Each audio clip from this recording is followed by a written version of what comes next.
So let it be written, so let it be done. This is the Tabletop Terrors podcast. Today we're going to be doing a deep dive into improv. Now, we did a short form video on this for some high level tips that we hit on. But this is going to be more, I don't know. Improv is such a strange animal that exists in nearly every art form, but seems to present itself very differently in tabletop games, and that interests me a lot. So, Jeff, you have a ton of experience improvising. How? How? Is it through tabletop games or in other areas? So my improvisation started actually through jazz music. I've been playing trumpet ever since I was in 5th grade. I've been playing jazz music ever since I was in 7th grade. And improvisation was always the aspect of jazz music that really grabbed me the most in terms of just that sort of freedom where there's this kind of like structure of music kind of around you, but then you're free to kind of do whatever within that environment. Just something about it's always been like very soul grabbing to me in a way, if that makes any sense.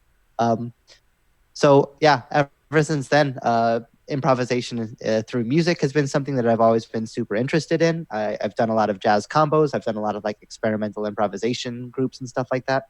And then that kind of helped me transition into when I started getting into tabletop games, being able to kind of draw on all the sort of experiences that I had improvising music and take that into tabletop games, where now that's kind of the main way that I use improvisation in kind of my current life. Music is kind of my big improv background. Yeah, what about you, James? What would you say your most experience with improv is?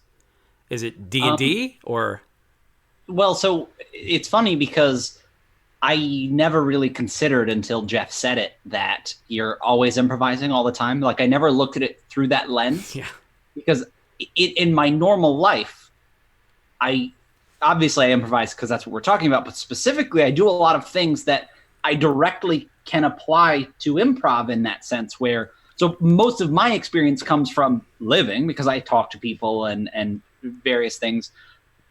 But the idea that I often make decisions based on prior knowledge. Again, that's so broad that it almost sounds stupid to say out loud. But my favorite example, Jeff, is deciding where to go eat. My mom and I do this every Saturday. Oh, where are we going to eat? Joke out of it. She's like, oh, this again, And I'm like, well, there's like kind of a couple places, but it's a farce. Oh, you know what? I was like, oh, you know what? I've been craving this recently, so maybe we should try that. That idea, I've been craving this recently. In this case, I did know that at some point I'd have to figure out where we're going to eat on Saturday. But the important part about it is I don't usually think about it up until then, but I have all of this context of, well, I know that I don't want this, I know that I don't want that. So in my experience, all of my improv comes from conversations with people, and specifically I personally feel like I do this a lot. I make every joke I think of. I don't know that everyone else does that, and maybe they think of fewer jokes or just don't do that. I'm not sure which one it is. But the important thing is it has paid such ridiculous dividends because it's not necessarily that I got better, but I got so much quicker on the draw. And it's so worth it when one lands so well. So it's kind of all of my practice comes from just generally always doing it, even when I absolutely shouldn't be. When I'm interrupting somebody to make a stupid joke I thought of, I'm like, no, because that's how I practice. Dude, and so let me break in there and just say, I have adopted the same philosophy. At least when that joke lands, I know that this is something that James would say, and it's true. He'll make 10 jokes while we're hanging out. 10. And I will genuinely laugh at like 5, but one will destroy me. And so when that happens, he'll go, that's my audience. That's the one. So it's like, or my favorite part is like when we're in a room and it would be, so we'll call it like a Christmas party or whatever. We're in a room and he says something loud enough and one person in the back cracks up and he'll point and go, that's my audience. So I think to kind of take that to tabletop games, it's like, I think it's cool to say, hey, I've been craving this lately. Take situations that you've been inspired by lately on a TV show you watched on Netflix or Amazon Prime and go, I was really, that tension when there were those two people in the room and they both had to, come to terms under this time pressure, whatever the scene is. If it made you feel cool at the moment, that's almost like you could take that as a craving, because if it's got mind share in your head days after the episode, it's an echo, and use that echo in the game and go, oh, you know what? I'm going to write that down as one of my incidentals, like this scene. And a cool hack, because it's difficult to make it so that the players actually get to those positions. Don't ever try to say, it was really cool when character A and character B were doing X. You'll never force the players to do that exact scene if you try to puppet master them into it, but you can make two NPCs do that scene and make it so the players have to respond, or one NPC thrusts that player into the same sort of scenario. But I guess that's one way to improv too, is say, I really liked this vibe that I found in this video game. I'm going to jot that down. I'm going to throw that out there during the middle.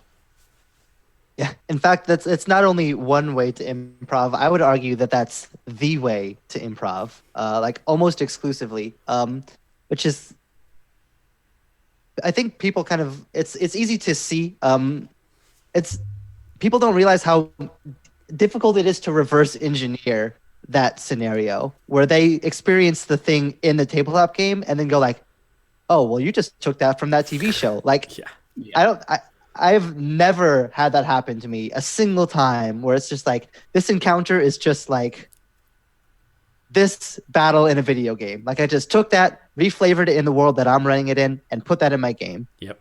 No one's ever been isn't that just the Shade Abbey scene in the Sega Genesis Shining Force game? No, because no one would ever do that. So it's just so it's so much easier to just it's so easy to just take things that inspire you from video games, from TV shows, from movies, from other people's games, from whatever, and then just kind of reflavor them, put your own twist on it so that it's in your world with your characters, and that you're not just stealing it wholesale.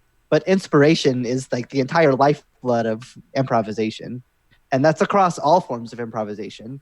There's a phenomenon in jazz music called transcription, where basically for people who are trying to learn to improvise jazz solos and music, and teachers will literally tell you to do this. It's not some secret stealing thing. It's it's actively encouraged and admired by the community.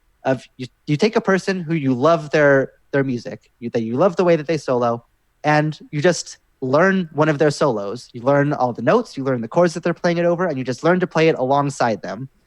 And then when you're in a situation where you're playing your own jazz music, if you run across a similar chord progression, you can just play the same lick that they played, or at least a similar version of it. And it makes it so easy to just kind of drag and drop things and put them in. And it's totally okay to do that. To just I really liked this scene in this TV show. I really loved this battle in this video game. I love this character that I saw in somebody else's game. I'm going to take that, filter through my own lens, through my own perspective, and then just drop it in. That's just literally creativity and improvisation. That's it.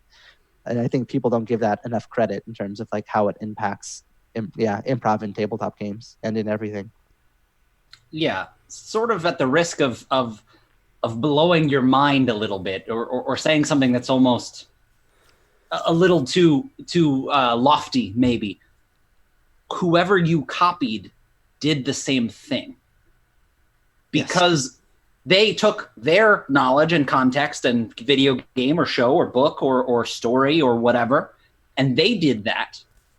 But let's keep it going. So did all of the people that they got their stuff from, literally until the beginning of time. It's extremely rare that any one person went, nope, I made this up and I'm the first one and that's it. That does happen, but especially in creativity and stuff, it's no, you got something from somewhere. It didn't just manifest in your brain, Yeah. I feel I'm a huge fan of the the property. I don't call them a band because it's technically not a band, but the property and the creator, Metalocalypse, the fictional band Death Clock. I mean, joking aside, they're one of my top 5 bands ever because the music is just fantastic. And even though the vocals are ridiculous and the lyrics, one of the things that always strikes me is in any kind of interviews that I've ever seen Brendan Small do, he's this sort of the visionary behind a lot of the instrumentation and characters. He always like rips on himself about it. He's like, yeah, I'm just impersonating Queen. And I'm always like, have you ever heard Queen? Because I don't think, oh man, boy, what a Queen clone. But in his mind, these sort of high sweeping, like solos and octaves and these things, he's imagining himself as a Brian May ripoff. He's like, oh, I'm just doing, but I'm like, yeah, but you are taking, and there's a phrase for this here on Tabletop Terrors. We call it the quantum bones, the soul of a thing, the sort of trope, the thesis. And he's just taking that sort of thing, and then he's doing what you said, Jeff, putting it through his own lens, which is sort of outlandish, brutal death metal. Yeah. And I don't see anything related to Brian May until he brings it up and goes, hey, yeah, my influence is really this. And I'm like, it's so different because of what you surrounded it with. And I think that's another cool thing to think of is that when you're sitting at a table with, typically 4, 5, 10 people, however many are in your group, there are so many people throwing things in there. So you might have that Brian May sort of solo, but there's all kinds of, you have the fighter doing this thing, and then you have this person interacting this way, and the rogue is saying this, and there's no way they would recognize it because everyone is throwing in their own thing too. And so I just want to make that point as well, is that there are a lot of other outside influences. It's not just you performing on stage, your Shining Force boss fight. Yeah, and it's not just always like one influence to one scenario too. Like you say, there's a lot of things that kind of end up mixing together to form into what you end up doing in your idea. So like I can take, my, this battle from Shining Force, but run it through the world that I'm running in, which is like a science fantasy, like esoteric sort of weird place. Suddenly, like the video game version, which is like total like old school generic fantasy, is now transformed by these other influences that it had never run into before. It's now influenced by the science, like the sci-fi aesthetic influence that goes back, 100 years now on its own. Yeah. And blending in my own ideas about, the religious philosophies that govern, whatever it is, all these things end up kind of cycloning into what the final product is and make it that much harder to kind of pinpoint like, oh, like you're inspired directly by this or by that. It's like eventually it's so many different things that kind of have all come together. Like that's how your own voice kind of starts to become established. And that's kind of, it allows you to kind of improvise your own style because there are so many wildly different sources that have come together in the singularity of your own creativity that now produces something that sounds like only you could ever make, even though it's, the result of a bunch of things that you admire. So yeah, it's totally okay to kind of let that happen openly. And then as the other players kind of add in their own creativity and their own influences, that kind of blends it even further into the next stage where now it's the game group's kind of cohesive identity. And this kind of just continues to stack basically forever. Yeah. And I think that's the other important thing is it's easy when you're improvising to worry about what the other people or person is going to say or what that means for you later or how that affects your character or whatever. But it's interesting because you're generally not doing that in your normal life. When I am like talking to Jeff about something, I ask him a question because I want to know the answer. I don't know how he thinks of it. That's why I'm interested. So when I'm improvising, I don't think, oh, well, my character wouldn't say that because I don't really know how so-and-so's character would react or, oh, I'm not really sure if, no, you're like, well, that's kind of the fun. You say, well, no, you first blush, my character would really be against whatever that person is doing. It's okay that creates conflict because if that person's improvising too, they just bounce off of that. Now they have their context. Okay, well, I am doing this, I am just taking this prisoner, but even though you want to let them go, and now you've created totally separate from what the GM had planned and everything else, a very real moment where you and your character and them and their character are just improvising back and forth. Again, in this case, it's just a conversation really about how you feel about something, but it's so important not to worry so many steps ahead, because you're like, no, it doesn't matter. I'm against this. Now what happens? Stepping back. Yeah, that's a really good point. And so I kind of want to make sure, I want to hit you guys with this, and I have something to say as an addendum, but I want to talk about some practical examples of this, real gritty. I want to give people some examples of, like, especially if you're open to it, what I want to do is explore, like, what happens if you're absolutely caught flat-footed? Because it's happened to all of us, where something wildly unplanned happens, and it's hard to use an incidental because you're already in, your midstream, or like talking about some methods, whether it's improv or communication. So I want to talk about that, but something that I want to hit on too, and James, is based specifically off of what you said, was, okay, unless you're writing a book that you're going to sell, it's okay to say, actually, I want to change what I just did to a degree, within reason. And obviously your game master, you can't, well, no, I don't want this combat to have happen. Let's go back to before initiative. That's not what I mean, but especially, Rewind. Right. Yeah. Nothing like that. But don't put a bunch of undue pressure on yourself that you got to, like, fully perform is I guess what I'm saying is retconning stuff, or going back and saying, hey, game master, I was thinking, remember that stranger we met on the road 2 sessions ago? Could we actually make it so that it is this person from my backstory?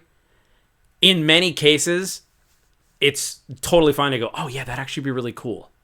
From session to session, I don't put a lot of pressure on myself to remember exactly what happened in minute detail. I just remember the high concept of this person, did something, they attacked us. But I guess what I'm saying is, even in long-running campaigns, I'm sort of improvising how I feel about what happened last session based on how I feel today.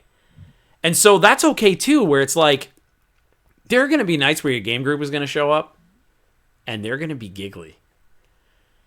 In my opinion, it's better to roll with that and make some giggly memories than it is to say, guys, girls, really, hey, I want to have a moment. So I guess what I'm trying to drive at is, don't be afraid to rewrite things, but also improvisation is based very heavily in the feel of the moment. Jeff, you talked a lot about music. If I'm like, hey man, I want you to improvise a solo real quick, and I played this chord progression, and it's this melodic sort of finger pick thing, and you just start going, I'd be like, whoa, what are you doing? So the kind of way you improvise and the kind of way that you're feeling that day and all those things, I think that it really plays into the session as a whole. But I'll let you guys respond to that if you want to. And then what I'd like to do is just talk through, like, let's get some real world examples of, like, all right, you're caught flat-footed. What do you do?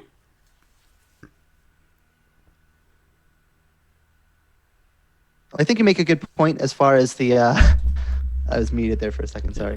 And then I punched my microphone. So it's okay. Yeah. So, as far as not putting undue pressure on yourself to, like, have everything be perfect. And this is coming from somebody as, like, I very much kind of overanalyze the way that I'll be viewed and the way that the things that I say will be interpreted and, like, that sort of thing. So, like, I totally understand the impulse to be like, no, whatever I say, it has to be absolutely perfect, flawless, straight through the first time, no mistakes, no retcons. Like, I understand that feeling very well. And, like, I very much kind of feel that in ways. But most people, like 99% of people in 99% of scenarios, will not remember most of what you say in terms of the details. They'll remember how it felt. They'll remember the idea of it and kind of how that's inspired, what kind of that drove them to kind of feel and act of their own accord. So it doesn't have to be perfect. It doesn't have to be, the most profoundly wonderful speech you've ever given right from take one. Yeah, so I was basically just talking about, I think, how it's very tempting to like put a lot of pressure on yourself as a GM to make everything perfect, like right from the start, and to like never have any like pauses or hesitations or like lapses in ideas or whatever. But that for the most part, people just don't really care. Like if the feeling overall is good at the table, then people will just roll with it. And if you need to make like quick adjustments or need to take a minute to come up with a specific idea or whatever, that's totally fine. And that for the most part, that's not really going to impact negatively the feeling of the session. Like even if as you as the GM kind of feel as if you're like dropping the ball or not getting everything quite right, the players probably don't even realize. They're probably just rolling with whatever happens and whatever you say.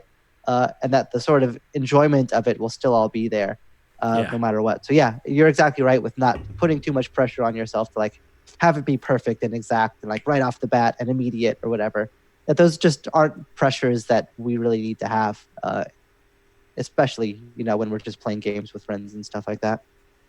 Yeah. And I think that is a very good point to even take it a step further where you say, well, you might feel flat-footed and they don't even realize. More importantly, they likely feel that way or however they feel and are so caught up in what they're worried about that because they're worrying about what you think about them and you're worrying about what they think about you, it's like, well, if neither of you worries about it, like you said, if you just don't put that pressure on yourself because you remember everyone's got their own stuff. I'm like, oh, well, I got to know how this spell works for my next turn. And someone else is like, oh, well, I got to come up with a cool thing for this prayer so that, for my backlog, so that when I'm improvising it later, my paladin doesn't sound like he doesn't know what he's doing. It's like, yeah, everyone's kind of got their own stuff. So just go with that flow, Yeah. And in that same respect, based on something Tim said earlier, sorry, I had something really good and now I absolutely cannot remember, but it was really important and good in my opinion. I was talking about how, when you're improvising, I don't remember what I said. No, but that's the thing. There was a specific thing I almost interrupted you to say it because I was like, "Oh, this is good," and I'm going to forget. And obviously, I didn't know. Let's talk it through. So, what do you even recall a seed of what it was? It was the second part of what you were talking about. Like you mentioned, hey, let's go some examples. Also, there was like I know that's not helpful, really, but no, it is a little bit. So I was talking about improvisation in terms of. Jeff hit on it, like the undue pressures, where it's like, don't put a bunch of undue pressure on yourself. Yeah. Don't be afraid to retcon stuff. I think that was it. Something to do with that. Like going back between sessions after the fact and modifying stuff? That was it. Okay, so let's stop. So at so Jeff, if you want to make another note at like the 34-minute mark, we crap the bed and go off the rails a little bit. And then James, just jump in as though it's the first thing you're saying. And another thing, Tim, about what you mentioned is it's about how you're feeling now. And I'm sort of all about these. So I feel like a lot of my points are always going to come back to this, where, yes, it's important to realize that when you're improvising in real life, that's how it is. Yesterday, you might think, tomorrow, I really want Chinese food. And then today, you're like, I'm just not feeling Chinese food. Let's do barbecue instead. It's almost, not almost, in my opinion, it is a complete waste of effort to think, what was I thinking when I made that decision? Emotionally, it's like, no, like you said, today I'm feeling this and today your character would likely be feeling that too. And, it's like, it's okay to pass it through that lens and going back to the undue pressure, not worrying about sort of all these layers of, well, at the time I was thinking this and they're probably doing this, even if in the session, it's moments later, it's a lot more important for you to go with your own flow. In some games, I will do a thing where I say what my character says, in the sense that I go, I think Briar, my character, would say something like, I don't, where are you from, kind of thing. Sometimes I'll do the voice and I'll use the same inflections. It just depends on my comfort level, how I'm feeling that day, all of that. But I, after a long time, came to terms with the fact that that's just fine. Nobody's ever said, why aren't you doing the voice?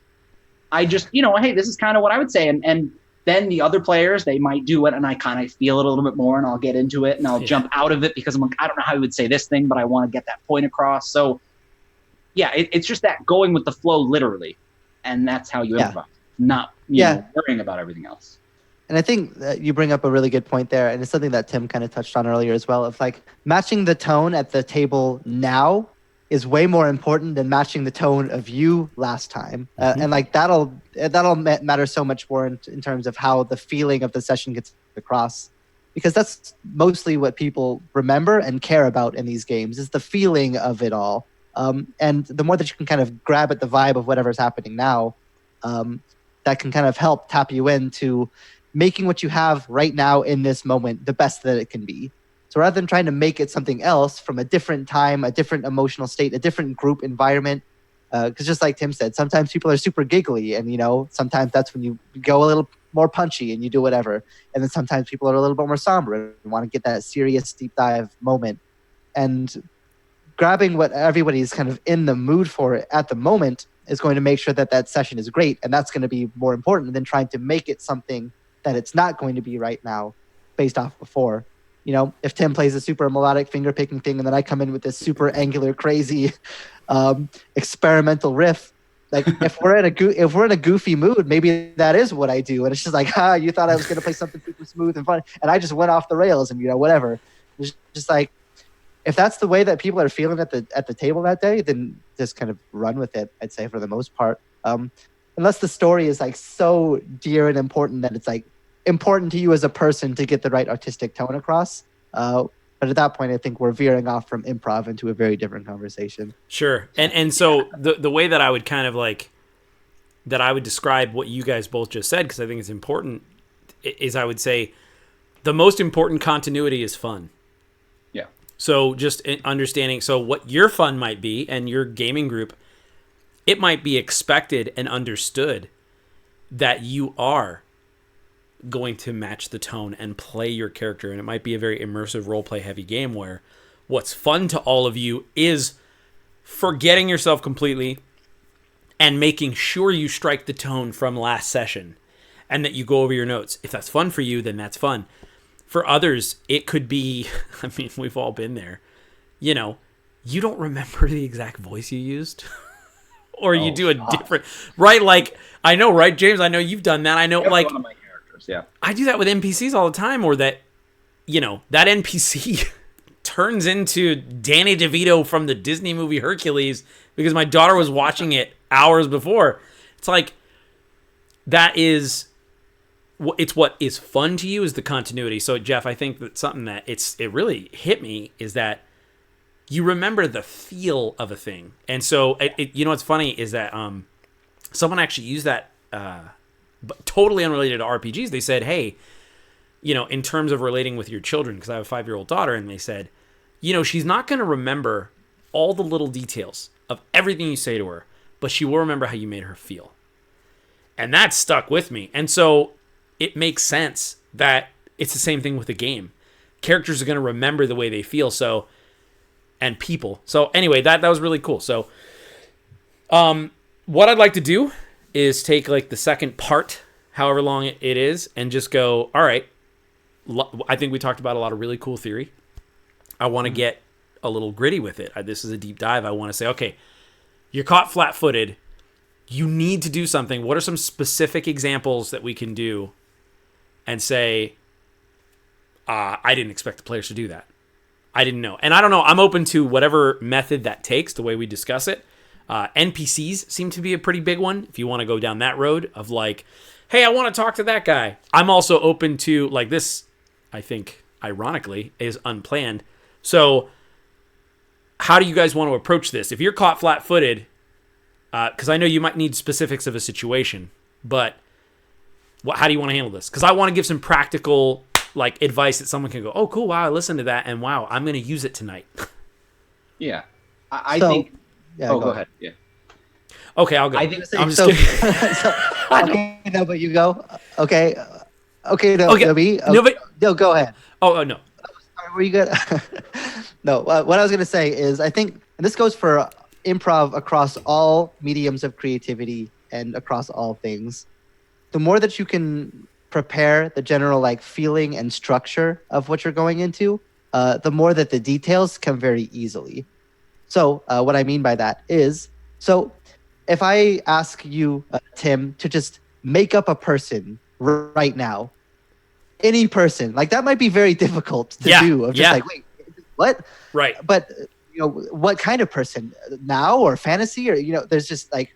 But if I say you're in a place, it's a fantasy place, and the people care a lot about honor, culture, community, and it's a village of craftspeople who focus specifically on one art form. And I asked you to make up a person now, you could probably make up 10, just rattle people off. Yeah. Immediately, Immediately, because you gave me a lot of stuff that was ripe with conflict. Like things that I could go, oh, well, I'll break this and do this. And it's a blacksmith who is going against his community because the this and the sense of honor is trumping it. You're right. So that actually sort of dominoed right in my face. Yeah. So the more that you can kind of, I think, do some of the groundwork ahead of time is like, so I know they're at least in this region of the world, I that much I can count on for sure. They can't, teleport, or maybe they can, but that's getting into a different sort of thing at that level of play. But it's just like, I just need something. So if the place that they're in, the sort of values that people in that area care about, the town that they stumble into, what kind of culture that they have, just anything that you can grab onto. If you can kind of do just a little bit of prep work ahead of time, not on any details, but just on the feeling of the place and kind of what it means to be a person in that area, at that point, you can I think it's so much easier to rattle people off. So I think the more that you can kind of do just the biggest sort of big picture groundwork of like, I know going into this session that no matter who they talk to, these cultural aspects are at play, and I can either reinforce or subvert that, and I can decide any of that in the moment, and I can decide exactly who this person is and, all that sort of stuff in the moment. But I know that it's going to be related to one of those sorts of things. So having those sorts of big picture concept keywords that you can lean into, for me, make it so much easier. Like I could make up a person in that second example that I described, in a second, because I know what to play off of, and I know what they could care about or what they couldn't care about. But I know for sure that it's going to be one or the other.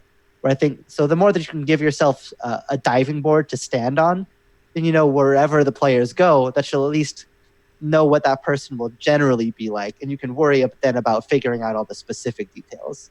So I know that's kind of more of a pre-planning thing than like in the moment you've been caught out. But I think it's important to improvise, to kind of have that framework that you can lean on of like knowing those big picture things, which then make it so much easier to come up with anything that you need in the moment because you kind of know what to frame it around before you even get into it. So that's kind of my big thing, is know what that area feels like and what that culture feels like, and then you can go from there easily. Yeah, and so I think with that said, it really dovetails nicely into my very specific example, which for what you said, I think it's a lot more of GMs because you don't know a lot of what's going to happen. You're in control, so you do your best to collect as much as you can, knowing that, like you said, okay, if they can't teleport, they can only go this far. You kind of know. From the player's perspective, it's a lot more difficult because you don't know. There are a lot of things that you assume. The GM probably has an idea about the world that you don't know. So in a specific example of being caught flat-footed, I would say that more commonly happens to me as a player because you don't know all those things that you said. And as stupid as it sounds, my tip for that is when that happens to me, and I can definitely think of specific examples, start asking questions. You go, okay, make up a person. I go, okay, well, what kind of place are we in? You're in this new town. Okay, so, well, what would you say, what's the main thing? Oh, okay, well, it's all they're all craftspeople, and it's kind of all the same craft. Okay, that's really cool. Yeah, and honor is really important to them. Just kind of don't worry about, okay, I need to come up with something now, and it has to be great. Go, you know what? I don't have enough information. Let's get more information. You're kind of pausing the game, but it's not hurting anything for the other players there to go, oh, I didn't know that about the craftspeople and the culture and the honor, and that exposition ends up helping everybody. But then you can go, you know what, my character, because it's a village of just smiths, would be really interested because he sees a really beautiful set of armor, and I'm going to go over to that person. And I'm like, okay, well, now I have enough information, I can improvise. And that's 100% what I do, is realizing why you're caught flat-footed, which in my case is usually not having the information I need to come up with something, and then going, okay, well, I'm going to remedy that by asking some questions. Yeah. And I think just to real quick interject there is it's a trick that I don't see used very often, but the people who I do, and I think people worry that it's going to come off the wrong way, and it never does. Of just like, there is no problem at all as a GM or as a player if you get caught out saying, "Can I just have like 2 minutes, just like real quick, just to think of something? Because I don't have anything right now, but I want to come up with something. So can we just like, go grab a drink, take a quick bathroom break, and when we come back, I'll have something." Like, there's nothing wrong with that. We're saying, well, before I answer that, can I ask you about this? Whatever. Like, exactly. That's totally okay to do. And there's nothing wrong or weird about doing that.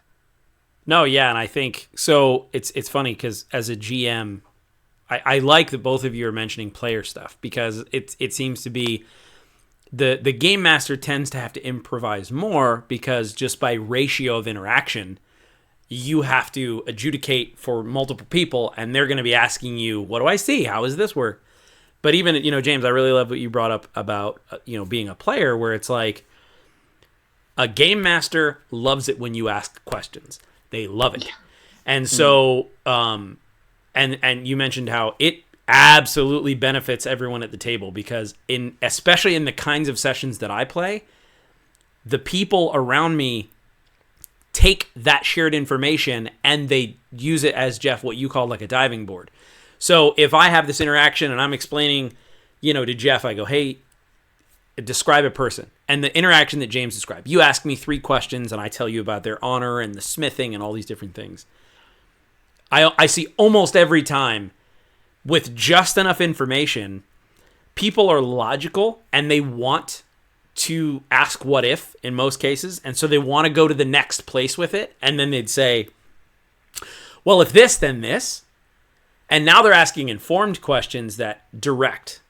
And so, all right, so I want to do one last thing. I don't want to take too long. But, we did bring up something that might happen. So what would you do? And I'm absolutely putting you on the spot. I know you didn't prepare for this. It inevitably will happen that a player will teleport somewhere totally differently. Or they'll use some sort of a thing that absolutely... So let's use that as an example. If you have a murder mystery planned or you have this thing planned, and let me know if this is too big of a can of worms, but I think it could fit here. And the player is like, "All right, yeah, I want to teleport, but the caveat is it sort of fits. It's not like they're being, like where it's like, I don't want to play your game, but like they come up with a really good idea to teleport somewhere totally differently to investigate someone else or a clue." How do you handle that? They want to teleport. You have zero prep. So I would love to say what I want to say about this and personally open my own can of worms. So we can cover this greatly later, but this is absolutely an enormous can of worms in tabletop games. But I know how I feel about it. When that happens, you take something that was likely to happen anyway and you move it to that place. That's what I do. So you teleport and you're like, "Oh, I forgot about so-and-so. And I thought as the GM that they were far enough away that it wasn't going to come up or that they wouldn't be able to talk to that person, but they go there. Oh, I want to talk to the widow. I know she's this far away, right. A continent away, but I have this cool, even magical projection device where I can talk to her and we can talk back even though I'm not near her." Okay. So I look at what piece of information they would have been getting next or what clue or maybe, basically I look at how the rest of the session was going to go and go, all right, well, let's do some retrofitting. The reason that's an enormous can of worms is because then you get into the illusion of choice and all of these other things. And so without kind of really going down that rabbit hole, I just do that. I go, well, the same thing's going to happen just in a different place. I'm like, in my mind, if these things are all going to happen, well, that just happened there now. And I move down the list to the next thing when the rest of the session continues.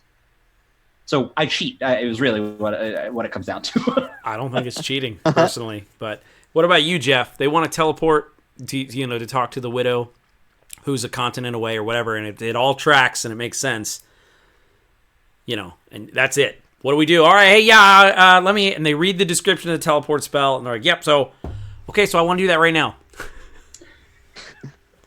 Yeah, so it's always a tough situation, and I think part of it, I know this is something that I've said a couple times now, but I'm going to say it again because I think it's important.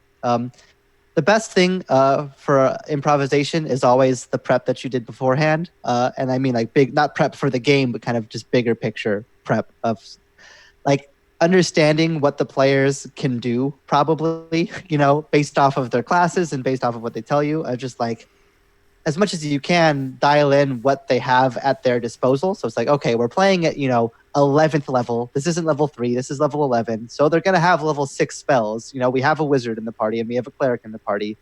Just going to take a quick look, just in case. So again, that's still not like in the moment sort of thing. And I will get to in the moment sort of things in just a second. But I think the more that you can kind of familiarize yourself with as many different things as possible, where it's like, if you know the person they're going to talk to because you've like built that part of the world and you know the spells that they have and kind of know the feeling of the session that you want to have, like no matter what happens, you can still fit it within the overall vibe. And even if the specific details don't line up exactly the same way, just being familiar enough with kind of the genre that you're playing in, which is kind of a weird way, I think, to think about a tabletop session, but I think it can matter a lot. So if I'm running a murder mystery game, like watching, 10 murder mystery movies or shows or whatever, in the month leading up to that session, so that I understand, well, it's like, okay, well, the session I had originally planned was kind of more like this movie, but now that they've done this, maybe I can make it more like this movie. And because I know that detail, I can pivot very easily. So it's kind of, the more that you can be familiar with a lot of different things, the more that you can work easily between all of them and adjust for the specific details matter less because whatever the details are, how to make it fit into the bigger scheme. So that's kind of part one. But again, if you're in the moment and you're caught unaware, you can't go back and do that. So right.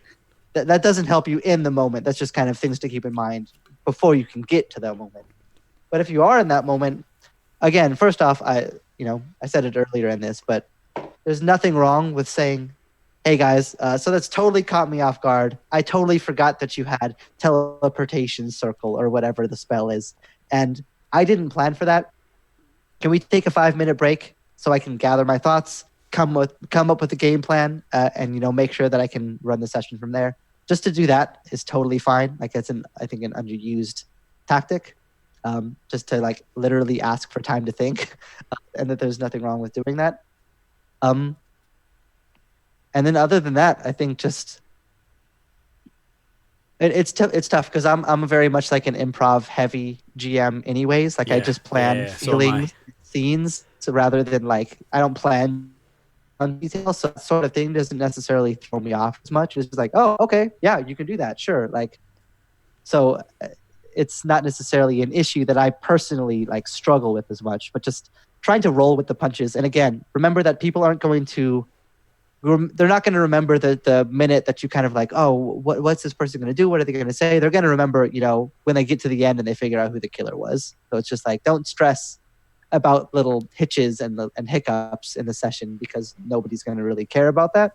And then just roll with it. Just kind of whatever happens in the moment, just kind of go with it and let yourself be along for the ride. As a game master, it's very tempting, I think, to feel like you're the person who's controlling what the other people are experiencing. But very often, I think you're just as much part of the experience as the players are, especially when you get to the higher levels where people can do crazy stuff. And to kind of let yourself be taken in to the excitement of new and strange things. And just kind of see whatever happens and let it shift and be flexible enough with your prep that you can, like James says, move things around so that the clue that you were already going to give them is now this person's clue anyway. So the end result of the session is still the same, just the details that bring you to that is still the same. So yeah, find a way to make what you have in mind still happen as best as you can. And even if it can't, just like go with it and let the players have their fun and use their abilities. Yeah, and I think so. That's actually it's great that you capped it off with that because that was going to be my kind of my answer, which is I think one of the things that we are afraid of as game masters is that the players are going to figure it out too soon. And I think we put a lot of weight in plot twists and secrets. And what I found is not only do plot twists and secrets usually not pay off the way that I think they're going to pay off, but it's the the experience, like you just said, the player using their ability, using teleportation and role-playing what that looks like, and them all being transported to that other continent in that country, that's the story they're going to tell. Yeah. They're not going to say, oh, and do you remember when it was the Duke's brother who was the murderer? They probably won't recount that. What they'll say is, oh man, remember that time we had to, teleport, blah, blah, blah. That is something that I really want to make sure that everyone knows as a game master is don't be afraid for them to figure it out, because some of the coolest stories happen where the obvious thing that you thought was going to be the payoff happens way sooner, and then it takes you down a totally different road. So if they use teleportation and you think, and this is what you're thinking in the back of your mind, you're like, well, if I let them do that, that is exactly where the murderer is. You can change up the murderer, but one of the most, in my opinion, worst things you can do is make all of the foreshadowing not line up, because you're trying to make this surprise twist at the end that you didn't plan for because the players figure it out. Let them figure it out. This is that feeling we talked about earlier. So I'd let him teleport there. And if it was the murderer, just let him enjoy that. Let him enjoy the fact that they thought of something that they can do because they're a wizard who can go anywhere in the world. And then they get there and they talk to the widow and they found out exactly who the murderer is. From there, if I had to say, all right, well, then what do you do? Well, always conflict. Always put something in the way of what they want.